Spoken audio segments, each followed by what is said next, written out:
Halo semuanya, kita bertemu lagi dalam perkuliahan e-bisnis.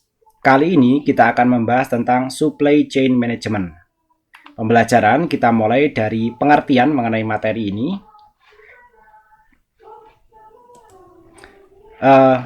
Deskripsi ya. Deskripsi materinya kurang lebih nanti kita akan membahas tentang konsep dari SCM atau supply chain management, tujuan dan peranannya serta penerapannya. Adapun tujuan dari pembelajaran ini nantinya diharapkan mahasiswa memiliki pengetahuan tentang konsep supply chain management atau SCM dan mampu menerapkannya dalam konsep e-bisnis. Kita mulai dari definisi supply chain.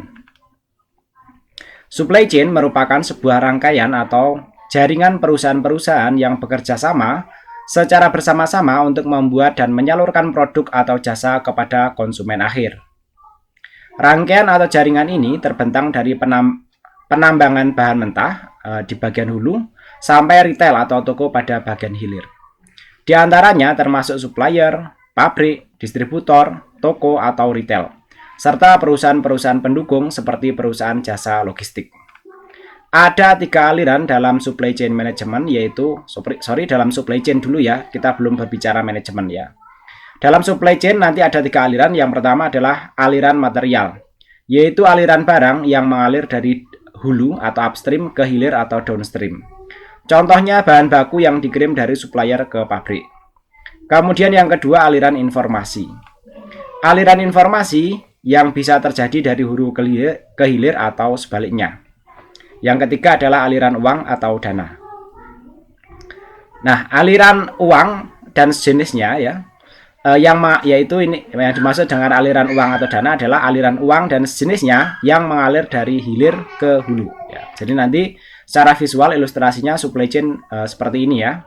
Nanti dari fabrikasi ya, kemudian nanti ada perkantoran, ada logistik ya, kemudian nanti di sini ada retailnya, kemudian nanti sampai ke konsumen.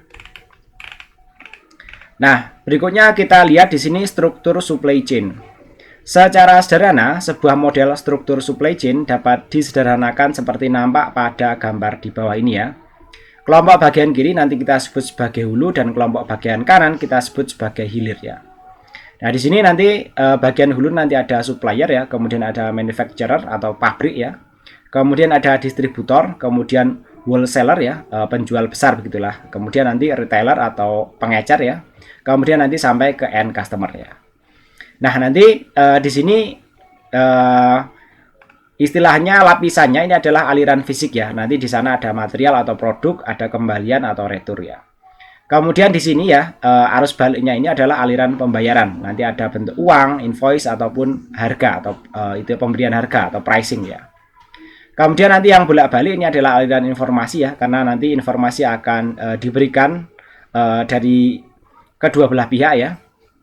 Yaitu nanti di sana ada kapasitas, jadwal pengiriman, kemudian order dan data penjualannya. Selanjutnya kita membahas tentang supply chain management. Supply chain management adalah manajemen terhadap aliran antar dan di antara tahapan supply chain untuk memaksimalkan profitabilitas keseluruhan supply chain. Berikut ini definisi dari supply chain management diantaranya yaitu: yang pertama menurut Lambert tahun 1998 ya.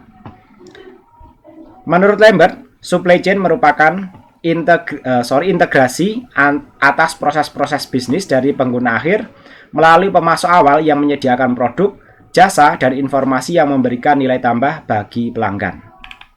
Selanjutnya menurut Simchi Levy tahun 2002, SCM adalah suatu kumpulan pendekatan yang digunakan untuk mengintegrasikan secara efisien antara pemasok, perusahaan manufaktur, pergudangan, dan toko, sehingga barang diproduksi dan didistribusikan pada kuantitas, lokasi, dan waktu yang benar untuk meminimumkan biaya-biaya pada kondisi yang memuaskan kebutuhan tingkat pelayanan. Selanjutnya kita lihat definisi dari SCM menurut Hanfield ya. Menurutnya, SCM merupakan integrasi atas kegiatan-kegiatan dalam suatu rantai pasok dengan hubungan yang diperbaiki, ya, dioptimalkan maksudnya, untuk mencapai suatu keunggulan yang bersaing dan berkelanjutan. Kemudian menurut Cobra and Mann ya, tahun 2001 ya, SCM dideskripsikan mencakup manajemen atas aliran-aliran di antara tingkatan dalam suatu rantai pasok untuk memaksimumkan keuntungan total. Nah, dari berbagai definisi tadi ya dapat diilustrasikan penggambaran supply chain secara sederhana kurang lebih nanti seperti berikut ya. Ini bagian hulu atau upstream dan ini adalah bagian hilir atau downstream ya. Nanti dimulai dari supplier, manufacturer, distribution center ya, kemudian wholesaler, retailer, dan end customer. Tidak jauh beda dengan ilustrasi sebelumnya ya. Selanjutnya adalah proses bisnis dalam SCM. Pada SCM, aktivitas-aktivitas dibagi menjadi beberapa proses bisnis. Di antaranya, yang pertama adalah Customer Relationship Management yang sudah kita bahas sebelumnya.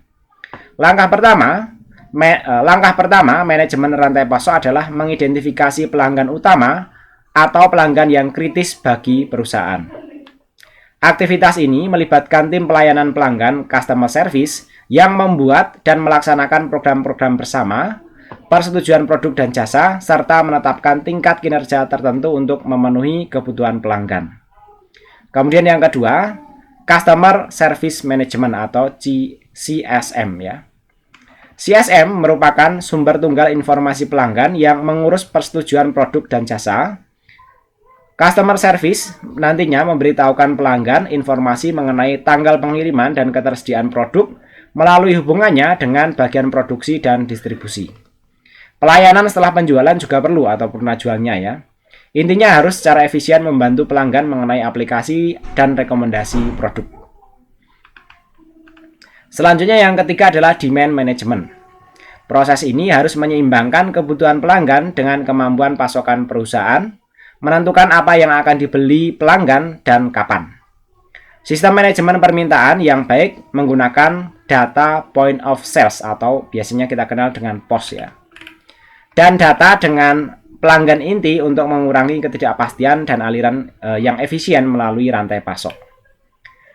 Customer Demand Fulfillment ini adalah proses penyelesaian pesanan inti ya. Pesanan ini secara efektif memerlukan integrasi rencana kerja antara produk, distribusi, dan transportasi.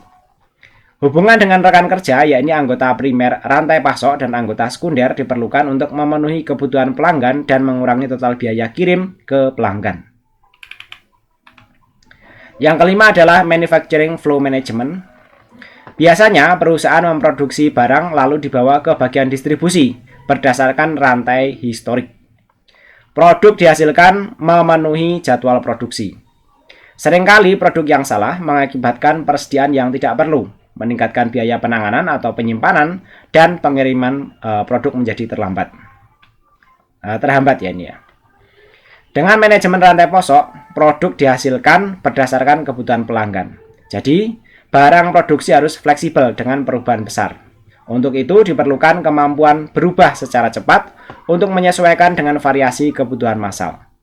Untuk mencapai proses produksi tepat waktu dengan ukuran lot yang minimum ya, maka manajer harus berfokus pada biaya-biaya setup atau perubahan yang rendah, termasuk merekayasa ulang proses.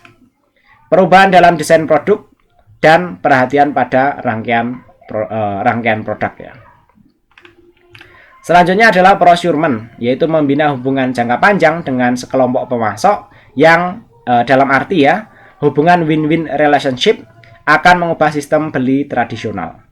Hubungan ini adalah melibatkan pemasok sejak tahap desain produk, sehingga dapat mengurangi siklus pengembangan produk serta meningkatkan koordinasi antar engineering, purchasing, dan supplier pada tahap akhir desain.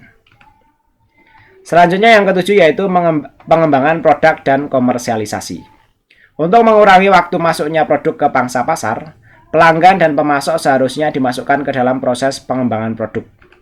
Bila siklus produk termasuk singkat, maka produk yang tepat harus dikembangkan dan di-launching pada waktu singkat dan tepat agar perusahaan kuat bersaing.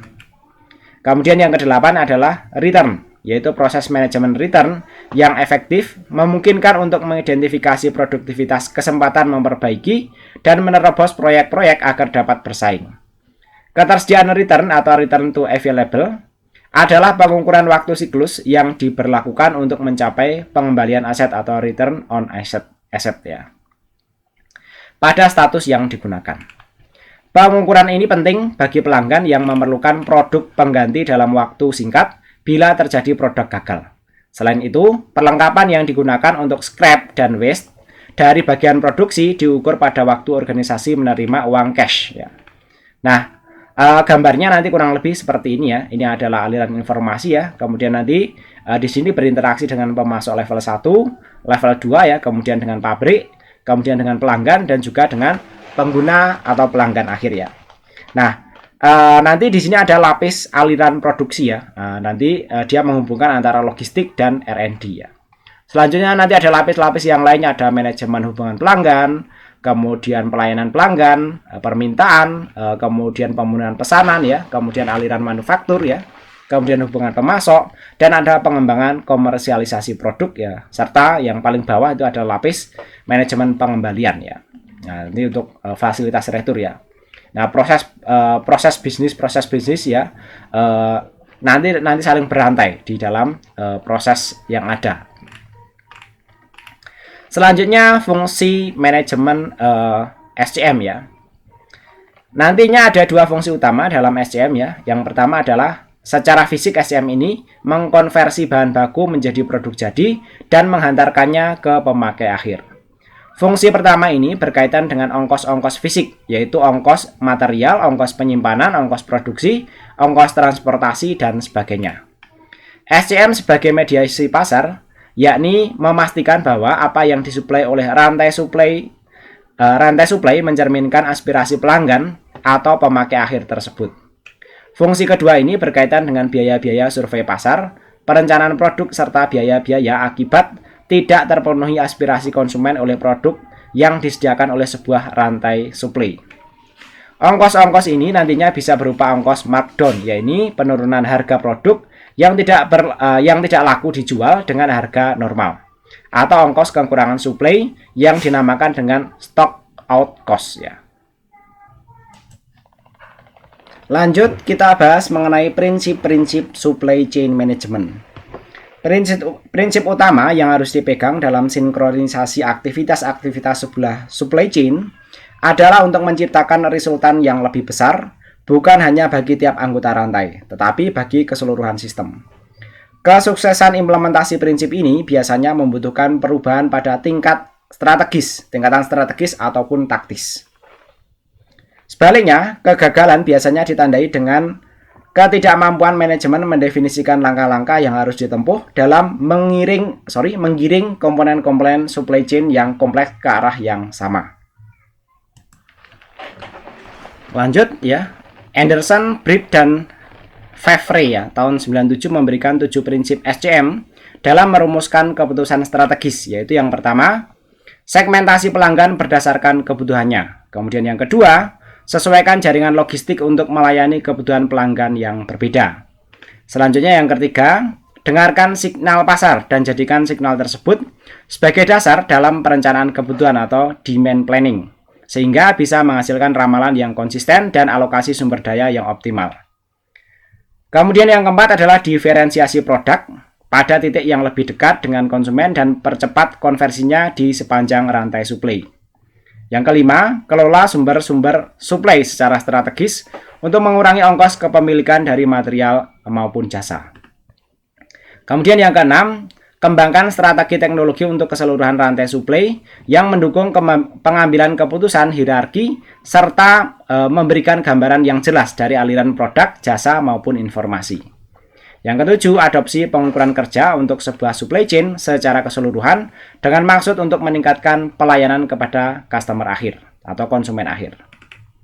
Nah, untuk tahapan dalam SCM sendiri nanti ada 4 ya. Yang pertama adalah baseline atau dasar.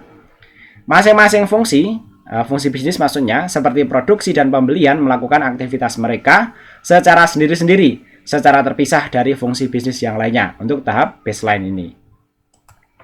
Kemudian tahap integrasi fungsional. Sekurang-kurangnya ada penggabungan antara fungsi-fungsi yang melakukan aktivitas yang hampir sama pada tahap ini.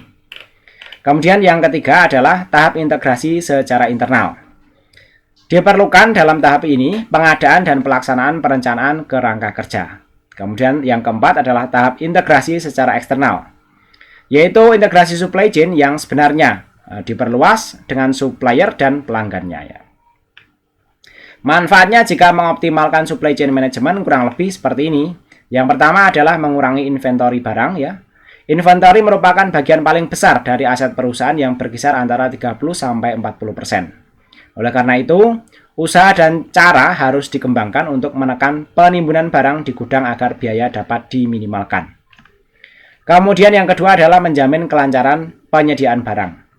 Kelancaran barang yang perlu dijamin adalah mulai dari barang asal, yaitu dari pabrik pembuat, kemudian supplier, kemudian perusahaan sendiri, kemudian wholesaler ya, kemudian ada retailer, sampai kepada konsumen akhir. Yang ketiga adalah menjamin mutu manfaatnya. Mutu barang jadi ditentukan tidak hanya oleh proses produksinya, tetapi ditentukan oleh mutu bahan mentahnya dan mutu dalam kualitas pengirimannya, karena nanti semua harapannya terintegrasi. Kemudian yang keempat adalah mengurangi jumlah supplier. Ini bertujuan untuk mengurangi ketidakseragaman biaya-biaya negosiasi dan pelacakan atau tracking. Yang kelima adalah mengembangkan supplier partnership dan strategic alliance. Dengan mengadakan kerjasama supplier atau supplier partnership dan juga mengembangkan strategic alliance atau kerjasama aliansi lah gitu ya, maka dapat menjamin lancarnya pergerakan barang dalam supply chain management. Nah, contoh SCM pada Dell Computer. Ketika customer membeli secara online dari Dell Computer, supply chain yang terlibat yaitu pelanggan, website Dell menerima order pelanggan, kemudian pabrik perakitan Dell, dan pemasok Dell. Setelah mendapatkan produk yang dipilih, pelanggan memasukkan informasi order dan membayar. Kemudian customer dapat melihat pada website untuk mengecek status order. Selanjutnya, Dell Assembly Plan memenuhi customer order. Dell Computer kemudian menerima komponen dari berbagai supplier dan memasok produk melalui beberapa transportasi. Ya, jadi sudah sangat canggih sekali dari Dell Computer ini ya. Sehingga nantinya bisa benar-benar memuaskan pelanggan dan mengoptimalkan keuntungan. Selanjutnya ya, kalau kita tadi berbicara sisi positifnya dan keuntungan-keuntungannya, kita juga harus realistis melihat tantangan-tantangannya dalam SCM itu seperti apa. Nah, tantangan dalam mengelola SCM adalah kurang lebih seperti berikut ya. Yang pertama adalah kompleksitas struktur supply chain. Adanya kompleksitas yang melibatkan internal perusahaan maupun eksternal perusahaan. Internal perusahaan contohnya antara bagian marketing dengan produksi. Marketing seringkali membuat kesepakatan dengan pelanggan tanpa mengecek secara baik kemampuan produksi. Perubahan jadwal produksi secara tiba-tiba karena marketing menyepakati perubahan order dengan pelanggan. Di sisi lain, bagian produksi sering resisten terhadap perubahan mendadak ya, karena juga akan merepotkan dalam manajemen produksi. Dengan eksternal, misalnya antara supplier dengan menginginkan pemesanan produknya jauh-jauh hari sebelum waktu pengiriman dan sedapat mungkin pesanan tidak berubah. Supplier juga menginginkan pengiriman secara segera setelah produksinya selesai. Nah, kompleksitas struktur supply chain melibatkan banyak pihak ya, dengan kepentingan yang berbeda-beda atau kadang bertentangan ya, dan juga perbedaan bahasa. Nanti kalau itu sudah melewati batas negara terutama, biasanya bahasanya berbeda-beda, kecuali memang bahasanya sama, apalagi nanti kalau lihat waktu dan budaya yang berbeda ya. Kemudian tantangan kedua adalah ketidakpastian ya. Ketidakpastian menimbulkan ketidakpercayaan diri terhadap rencana yang dibuat. Sebagai akibatnya, perusahaan sering menciptakan pengaman di sepanjang supply chain. Pengaman ini bisa berupa safety stock, safety time, dan atau kapasitas produksi maupun transportasi. Sumber ketidakpastian yaitu ketidakpastian permintaan dari pelanggan ya, karena mungkin jumlahnya tidak akan selalu sama ya dari waktu ke waktu ya. Kemudian ketidakpastian pasokan juga bisa terjadi, yaitu lead time pengiriman ya.